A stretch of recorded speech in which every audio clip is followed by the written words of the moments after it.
Oi pessoal, nesse vídeo vamos falar de modelo de entidade de relacionamento, também chamado de MER ou MER. Esse modelo é 100% técnico e direcionado ao analista de sistemas e ao administrador do banco de dados. Nesse documento a gente usa para indicar quais são as tabelas e entidades do banco de dados, os atributos ou campos e chaves dessas tabelas, e como as tabelas estão relacionadas entre si. Existem diversos vídeos na internet explicando sobre esse assunto, e muitos artigos também. Muitos deles são mais teóricos ou cheios de detalhes técnicos sobre a criação desse modelo. Esse vídeo que a gente está fazendo agora é com enfoque mais prático. Então a gente vai mais colocar a mão na massa, e enquanto estamos colocando a mão na massa eu já vou explicando o que é cada coisa. Para explicar sobre isso, então, a gente vai partir de um modelo de forma prática. No nosso caso, a gente vai pensar num controle de usuários e acessos, que a gente pode usar como parte integrante de qualquer sistema. A ideia, nesse caso, é a gente fazer o modelo de entidade de relacionamento relativo ao controle de acesso, que você pode colocar num sistema qualquer, numa página de internet ou em qualquer coisa que você vá utilizar. Nós vamos fazer esse modelo de entidade de relacionamento aqui, e depois a gente vai usar isso no vídeo ou nos vídeos, para a criação de uma entrada no sistema. Então a gente vai fazer uma outra playlist relativa a uma criação no sistema, e o ponto inicial dessa criação é justamente o controle de usuários e de acessos. Isso vai atender inclusive uma solicitação de inscritos para a gente fazer com telinhas do tipo CRUD. Por que telinha do tipo CRUD? Porque a gente vai fazer a telinha de cadastro do usuário, que vai estar no sistema. Os acessos e as rotinas, obviamente elas estão no banco de dados direto, porque isso não é uma coisa que o usuário vai ficar mexendo, mas você vai ter a telinha de cadastro, de alteração, inclusão, exclusão e relatório do cadastro de usuários, e podemos inclusive fazer relatórios com os acessos. Então você vai ter a telinha tanto do cadastro do usuário quanto dos cadastros de acessos desses usuários. Então a gente vai utilizar isso numa outra playlist relativa a desenvolvimento do sistema, inicialmente feito em Harbor, mas a gente pode fazer a mesma coisa em outras linguagens também. Tá? Então, no nosso caso, vamos pensar num controle de acesso de usuário. E o que a gente precisa? Na maior parte dos sistemas é necessário controlar o acesso de entrada e nas rotinas existentes, para evitar que um usuário não autorizado entre no sistema ou faça operações que não deva fazer. E o que está envolvido nesse processo? Obviamente, a primeira entidade envolvida é o usuário. Não precisa nem explicar o porquê, A segunda entidade envolvida é o sistema, ou mais especificamente, cada rotina do sistema, incluindo a rotina de entrada do sistema.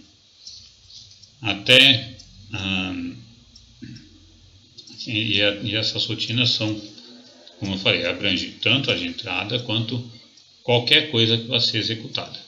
O nível de detalhamento que a gente vai usar aqui pode ser que você prefira fazer um nível de detalhamento diferente, mas aí é cada caso um caso. Tá? No nosso caso, nesse caso daqui, a gente vai ter um campo só informando quais são os acessos. Eu vou mostrar isso em seguida. Mas você pode fazer com um nível de complexidade muito maior, dependendo do que você precisa de controle de acesso. E como é que essas entidades se relacionam? Através de um verbo ou ação. Isso faz parte de como se monta um modelo de entidade de relacionamento. As entidades têm que ser relacionadas através de um verbo, de alguma coisa que seja indique que aquela entidade faz alguma coisa com a outra. Então, no nosso caso, o usuário acessa uma rotina do sistema. Por isso a gente usa o verbo aí acessa. Agora a gente vai imaginar que vai colocar cada item de informação em uma lista. Como é que a gente iria fazer essa lista? Que informação a gente iria precisar anotar? Digamos que você fosse colocar numa lista no papel, alguma coisa assim, ou numa planilha do Excel, qualquer coisa assim. Uma planilha eletrônica e tal. O que precisa ser verificado para saber se o usuário tem acesso ou não na rotina? São essas coisas que a gente vai precisar colocar. Tá? Com certeza, a gente vai precisar da identificação do usuário, para saber quem que está tentando entrar no sistema ou entrar naquela rotina. Então, você faz essa identificação, normalmente por nome de usuário e senha. Hoje em dia, num nível mais complexo, você também tem aquela segunda identificação, aquele segunda autenticação, tá? Que seria mais informação aqui no cadastro no banco de dados. Além dessa informação, a gente precisa saber que rotina que ele vai acessar. Se é a rotina de cadastro de usuário, se é a rotina de cadastro de acessos, se é a entrada no sistema, se é um cadastro de clientes e assim por diante. Cada um deles é uma rotina diferente. E finalmente, qual é o tipo de acesso que vai ter, que esse usuário vai conseguir ter. No caso eu coloquei consulta, inclusão, alteração, exclusão e relatório, para saber o que ele vai acessar. Consulta, obviamente, ele abre a tela e consegue ver os dados, que é o básico. Se ele não tem nem consulta, não adianta colocar outras informações, porque não faz sentido. O I seria de inclusão, se ele tem direito de incluir um registro novo, alteração para alterar um registro, exclusão para excluir e o relatório para imprimir. Você não precisa necessariamente na rotina ter todos os casos. Tá? Você pode ter, por exemplo, se a rotina é um relatório, você só vai ter o direito de fazer a consulta no relatório, que seria o R. Você não precisa ter o resto. Tá? Mas aí você usa isso daí para justamente facilitar o que você vai estar dando direito de acesso ou não para aquele usuário naquela rotina. Graficamente, a gente representa aquela outra imagem dessa forma. Esse já é o padrão de modelo de entidade de relacionamento. Então você tem as duas entidades, que são usuários e rotinas, e tem relacionamento entre elas, que é o acesso. No caso, eu coloquei com a setinha para indicar que o usuário vai estar consultando, vai acessar a rotina. Uma vez definidas as entidades, que são o usuário, a função, a rotina, né? E essa questão do verbo que é acesso, a gente precisa definir o que cada uma delas contém de informação, de uma forma mais completa. Nesse ponto, a gente vai se deparar com um desafio que é evitar a duplicidade desnecessária de dados, já que essa duplicidade significaria maior manutenção em cada rotina que fosse tratar essas entidades. Para evitar essas duplicidades é o que se usam os relacionamentos, que podem ser de um para um, de um para muitos ou de muito para muitos.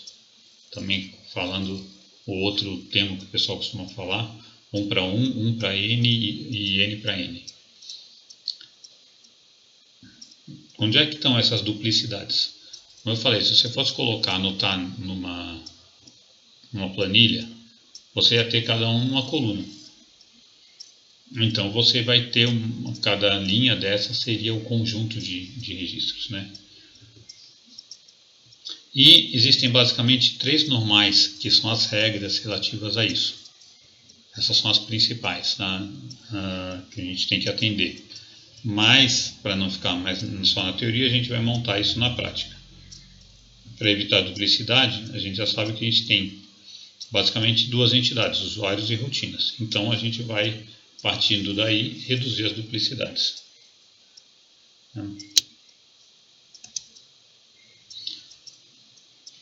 O que a gente pensa com relação a isso? O que a gente precisa? A gente precisa, nos usuários, a gente vai precisar de um nome e senha. E, para poder identificar o registro único, é melhor você usar um código de usuário. Por que o código de usuário? Porque, obviamente, se você estiver numa empresa, você pode ter dois funcionários com o mesmo nome, ou dois usuários que tenham escolhido o mesmo nome. Então, você vai usar o código para identificar. Óbvio que na hora que você for fazer o cadastro, você vai verificar se o nome é único. Então, você provavelmente não vai precisar colocar, mas o nome geralmente é uma coisa maior. Você vai utilizar um campo com 20, 30 caracteres. Então, você vai usar de um tamanho maior, um tamanho grande. Pode ser até mais, dependendo da política da empresa. Já o código, você vai colocar uma coisa, um número pequeno, inteiro, com 5 caracteres ou coisas assim. A menos que você tenha uma empresa muito grande, porque se você for falar em usar uma empresa de 1000 funcionários, você pode colocar o código com 4 dígitos, você não precisa de mais do que isso. Entendeu? Então, você vai estar usando variáveis menores, esse código que vai se repetir em outras tabelas, ele vai estar carregando menos as tabelas, porque vai ser um campo menor. Então, por isso, você acaba utilizando o código, o nome e a senha, embora você vá, como eu falei, tratar via programa para que o nome não se repita. E, do outro lado, a gente tem as rotinas. Então, da mesma forma, você tem um nome na rotina, por exemplo, cadastro de usuário. Você vai ter um nome grande. Aí, cadastro de clientes, cadastro de fornecedores. Se você for ter que carregar isso desse tamanho em vários lugares, você vai estar consumindo muito mais de banco de dados e tudo mais. Então, é melhor você usar um código para cada rotina, que vai ser um número menor, com 4, 5 dígitos no máximo, dificilmente você vai passar disso. Ou se você quiser fazer esse código alfanumérico, como alguns sistemas usam, você pode até menos caracteres. E você, obviamente, vai usar o código como chave única, porque é ele que vai ser utilizado para acessar essa informação de uma forma geral no sistema todo. E a gente precisa definir se o relacionamento entre essas tabelas, essas entidades, no caso, a gente está, o termo correto na verdade é entidade, né? Você, entre a entidade usuário e a entidade rotina, você tem que dizer se esse relacionamento é um para muitos ou muitos para muitos. O muitos na representação é o N. No caso, cada usuário pode acessar várias rotinas, então seria um para muitos no sentido do usuário para a rotina. E cada rotina pode ser acessada por vários usuários, então seria um para muitos no caminho inverso, no caminho da rotina para o usuário. Portanto, você vai ter muitos para muitos, porque cada registro de usuários pode estar acessando várias rotinas e cada rotina pode ser acessada por vários usuários. Então você fica no relacionamento N para N, ou muitos para muitos.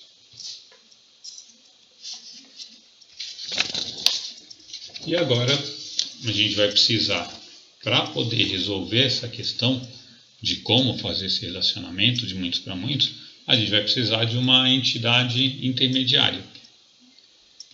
Toda vez que você tem um relacionamento N para N, ou muitos para muitos, você precisa colocar uma entidade intermediária. Senão você não consegue fazer o relacionamento. Isso quer seja graficamente no modelo de entidade de relacionamento, quer seja na prática. Senão você vai começar a fazer vai ficar um negócio muito mais complicado para você conseguir mexer no banco de dados. Então, você vai colocar essa entidade intermediária acesso, que vai ser no formato ou 1 para 1 ou 1 para N, sempre. Essas intermediárias tem que ser sempre 1 para 1 ou 1 para N, ela nunca vai ser N para N, senão você vai precisar de outra intermediária. E aí você coloca que cada usuário pode ter N registros de acesso, e cada registro desse que o usuário tem vai estar associado a uma rotina. Por isso você tem o código do usuário e o código da rotina, e o acesso que ele tem naquela rotina. E, da mesma forma, cada rotina pode ter vários registros na entidade acesso, sendo que cada registro desse está relacionado com um usuário.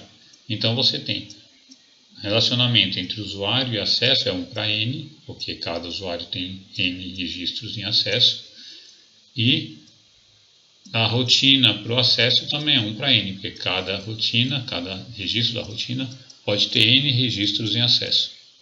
E dessa forma você consegue fazer o relacionamento de uma forma correta, de tal forma que você tem sempre uma montagem única. Então, para qualquer usuário, você vai conseguir extrair dessa forma, passando pela entidade acesso, quais são as rotinas que aquele usuário tem acesso ou não, e qual o tipo de acesso que esse usuário tem nessa rotina. E na hora que você for mostrar as rotinas numa tela ou num relatório, cada acesso desse você vai consultar na tabela de rotina e você vai saber que você vai conseguir pegar o nome daquela rotina específica, porque você tem um código da rotina nessa entidade de acesso. E, portanto, esse é o nosso modelo de entidade de relacionamento. Óbvio que quanto maior o sistema, mais entidades você tem, mais campos você tem e mais chaves você tem. Portanto, você precisa fazer todo esse trabalho. Não existe caso em nenhum sistema em que você tem uma entidade que ela não tem relacionamento com nenhuma outra entidade. Então, essa é uma coisa fundamental. No modelo de entidade de relacionamento, todas as entidades estão relacionadas com pelo menos uma outra entidade. Certo? Existem vários nomes que se dão para colocar essas coisas, mas na prática é assim que a gente monta, é assim que a gente faz. Eu espero que tenha ajudado a entender como a gente faz um modelo de entidade de relacionamento. Se tiver ficado alguma dúvida, é só postar nos comentários que eu respondo. Espero que vocês tenham gostado do vídeo. Não se esqueçam de dar o like, compartilhar o vídeo e se inscrever no canal ativando o sininho para mais dicas. E nos vemos no próximo vídeo. Até mais.